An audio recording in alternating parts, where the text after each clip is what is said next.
तो ये एक नया सीरीज़ है। तो इसमें जो है शुरुआत होती है कैमरा फोटोग्राफर से, जो कैमरे से फ़ोटो खींच रहा होता है और कहता है हमारे हीरो को, जिसका नाम है युन। उसको कहता है कि आज तो तुम बहुत ही अच्छे दिख रहे हो, एकदम फायर की तरह लग रहे हो, और ये बहुत ही अच्छी बात है।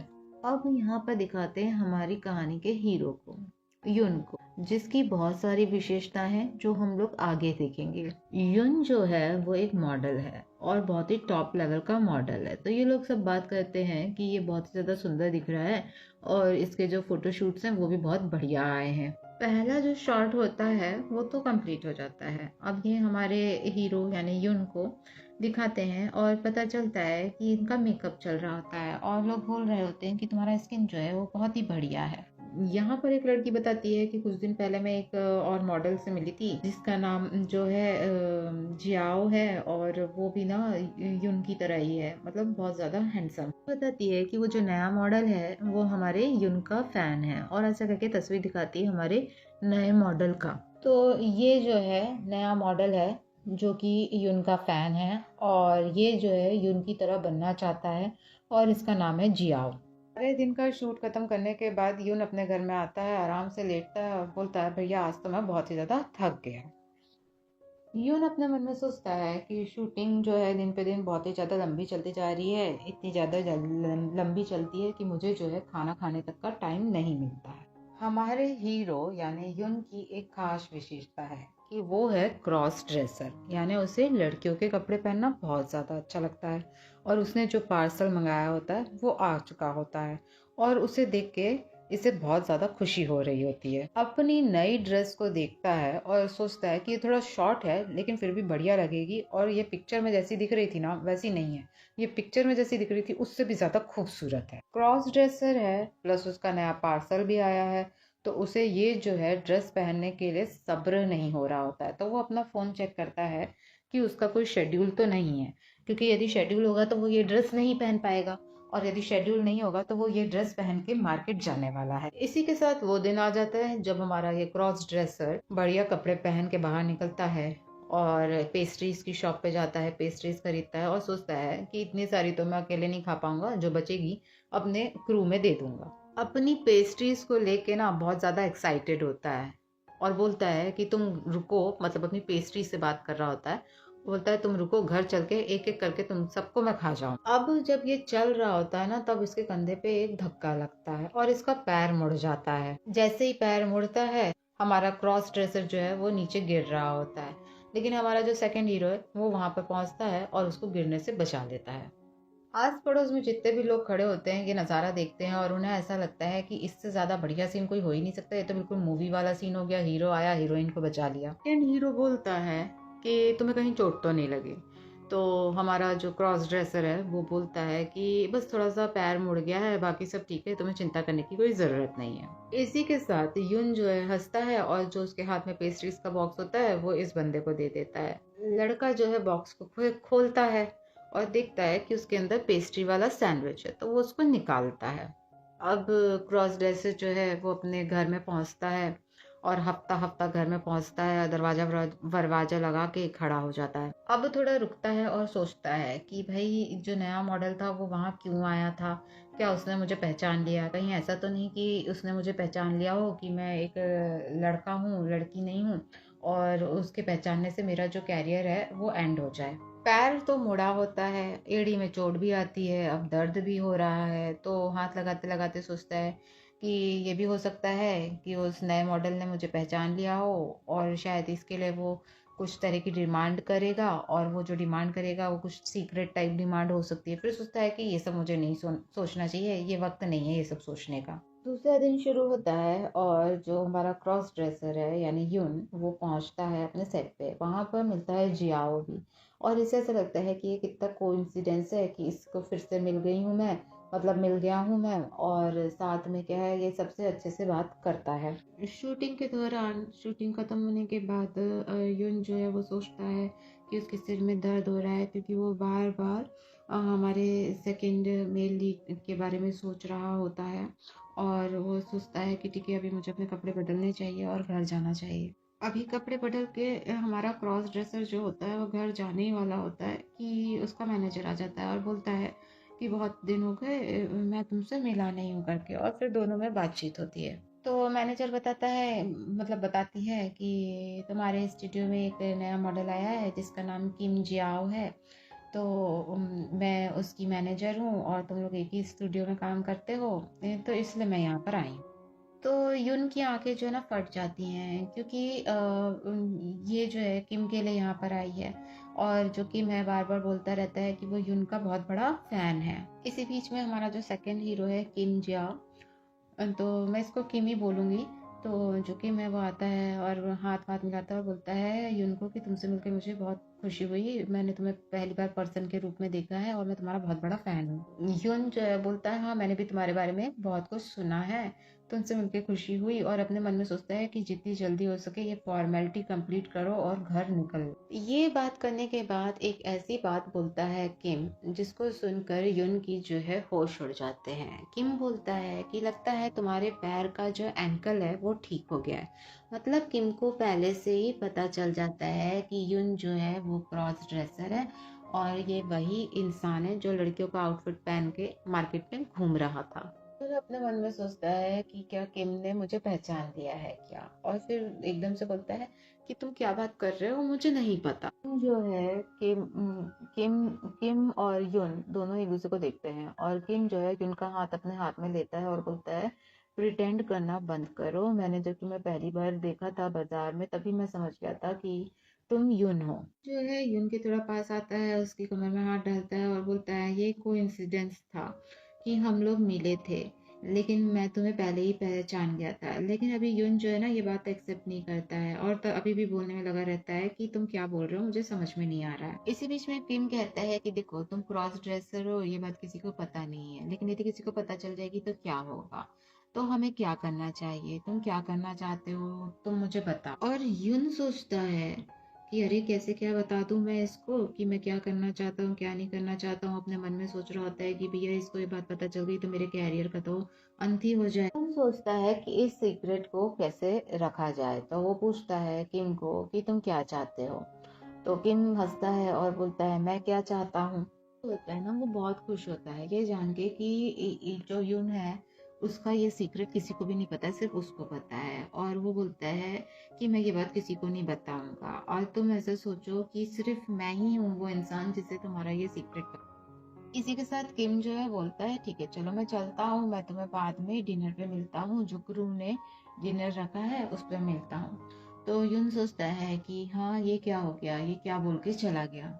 अब इनकी पार्टी का टाइम हो जाता है, मतलब जो क्रू ने पार्टी रखी होती है उसका टाइम हो जाता है। ये लोग यहाँ आते हैं, खाना पीना खाते हैं, चीयर्स वगैरह करते हैं, लेकिन यून अपने मन में सोच रहा होता है कि बस इतना सही था, ये वाकई में सच में किसी को नहीं बताएगा, और क्या ये वाकई में मुझे इतना पसंद करता है। थोड़ी देर सोचने के बाद सोचता है कि क्या मैं इसे अपने घर पे बुला लूं पार्टी के बाद, और वहां बैठ के इससे डीपली बात करूं, मतलब ज़्यादा अंदर घुस के बात करेंगे समझाएंगे तो शायद वाकई में पोजीशन पता चलेगी कि ये किसी को बताएगा या नहीं।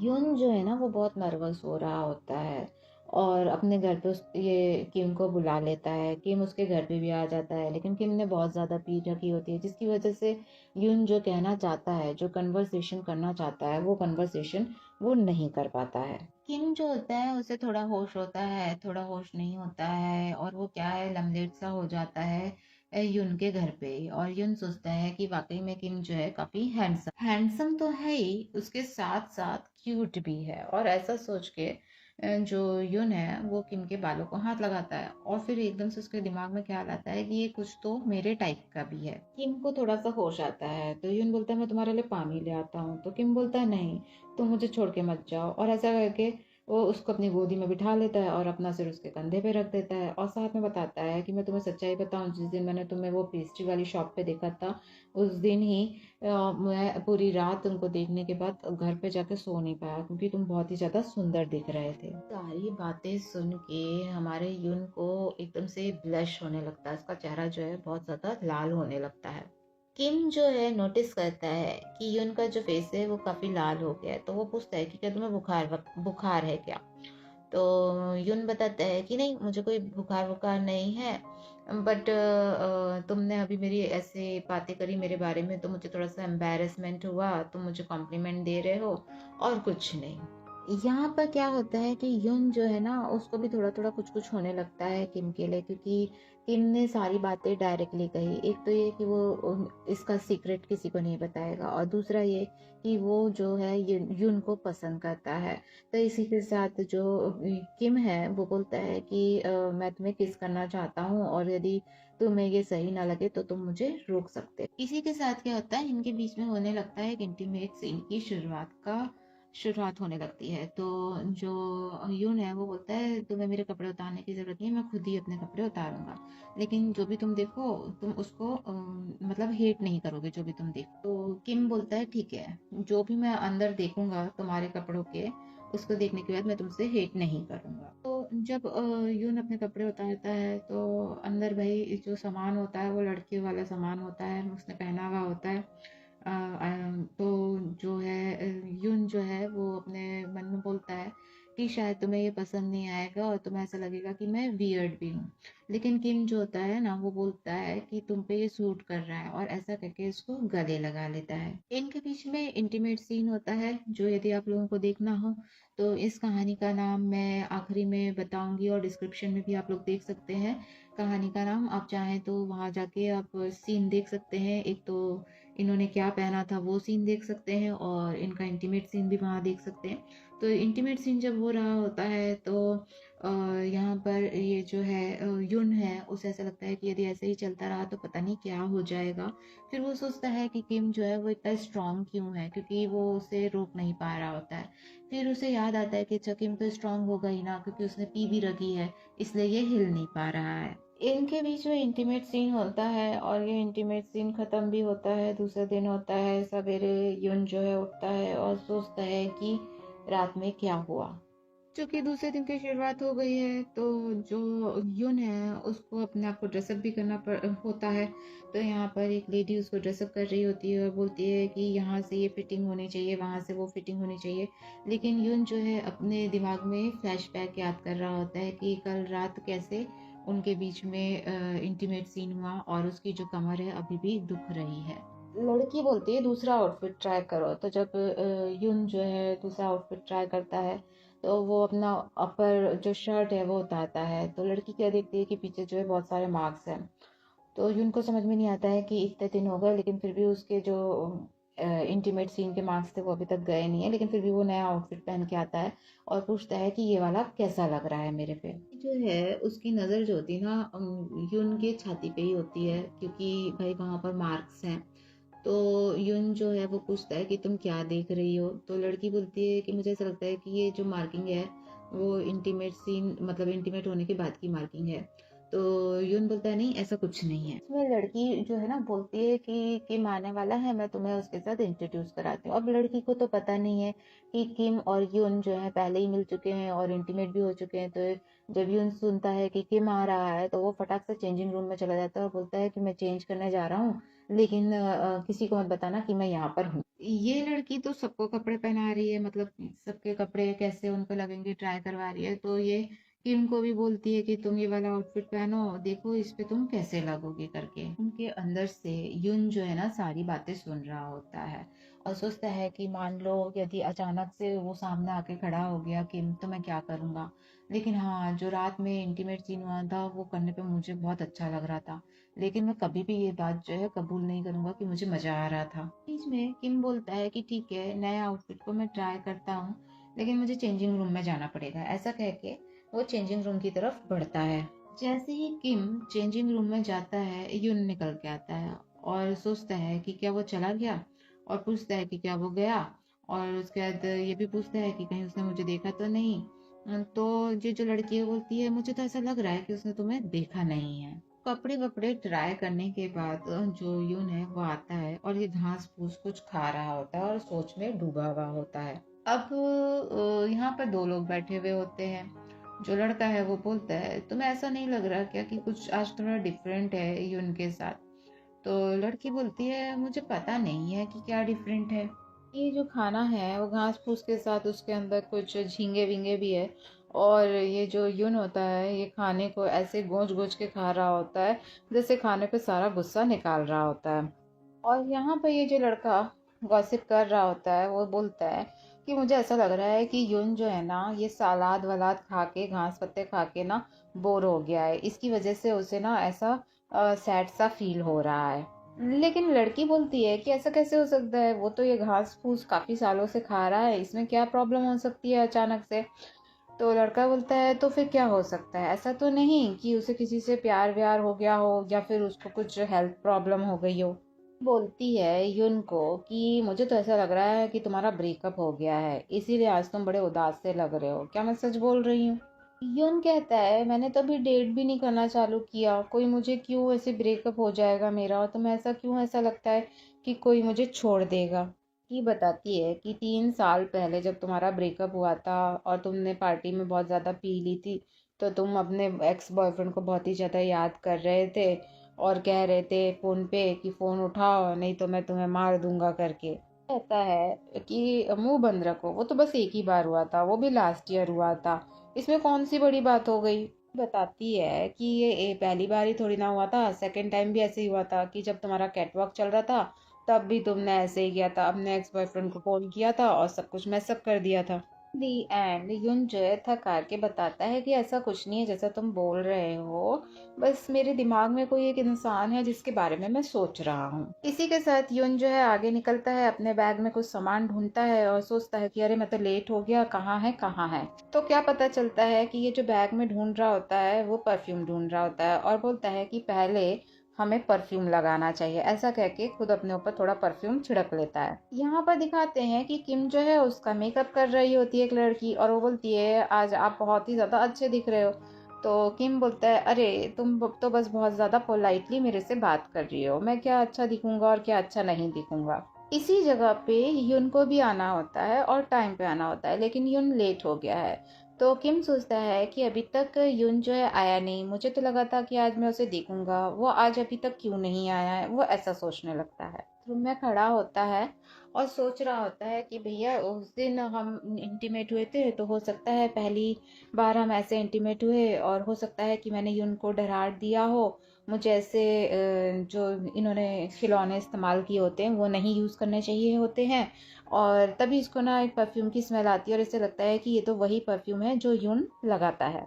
अब ये जो स्मेल आ रही होती है ना ये बाथरूम से आ रही होती है, किम को लगता है कोई है बाथरूम में और ये डेफिनेटली यून हो सकता है। और यून जो है ना बाथरूम में लड़कियों वाले कपड़े पहन रहा होता है। किम ज्यादा कुछ सोचता नहीं है, बाथरूम का दरवाजा खोलता है, अंदर जाता है और मुस्कुराता है क्योंकि वाकई में वहां पर यून होता है। यून कहता है कि तुम यहाँ क्या कर रहे हो, मैंने तो दरवाजा अंदर से बंद किया था। तभी एक लड़का आता है, बोलता है मिस्टर किम किम, लेकिन किम कोई जवाब नहीं देता और उसे लगता है कि ये लड़का उसे देख लेगा और यून भी यहाँ पर है, तो वो डायरेक्ट यून के साथ बाथरूम में घुस जाता है। किम जो है यून को हगी वगी कर लेता है और बोलता है कि अपनी आवाज़ धीमी रखो नहीं तो जो बाहर इंसान है उसे पता चल जाएगा कि हम दोनों एक साथ यहाँ बाथरूम में हैं। अब वो आदमी तो चला जाता है, तो जो यून है वो किम को थोड़ा सा पीछे करता है। तो किम पूछता है कि यून काफ़ी लंबा समय हो गया तुमसे मिले हुए, तुम कैसे हो, और बाय द वे तुम्हारी जो चड्डी वड्डी है वो भी बहुत अच्छी दिख रही है। इनके बीच में एक छोटा सा सीन होता है। तो यून बोलता है कि अरे तुम क्या कर रहे हो, ये सब मत करो, यहाँ पर दरवाज़ा भी बंद नहीं है। तो किम बोलता है कि अच्छा ठीक है मैं तुम्हें जाने दूंगा यदि तुम एक छोटी सी किस्सी मेरे गालों पे दोगे तो। यून कहता है कि भाई मैं तुमको क्यों किस्सी मिस्सी दूंगा। किम कहता है कि यदि किस्सी मिस्सी नहीं दोगे तो क्या है कि फिर तुम्हें हमेशा के लिए मेरे साथ इस टॉयलेट में ही रहना पड़ेगा। तो जो यून है वो फिर एक किस्सी मिस्सी दे देता है और इसी के साथ किम जो है यून के चश्मा वगैरह भी उतारता है।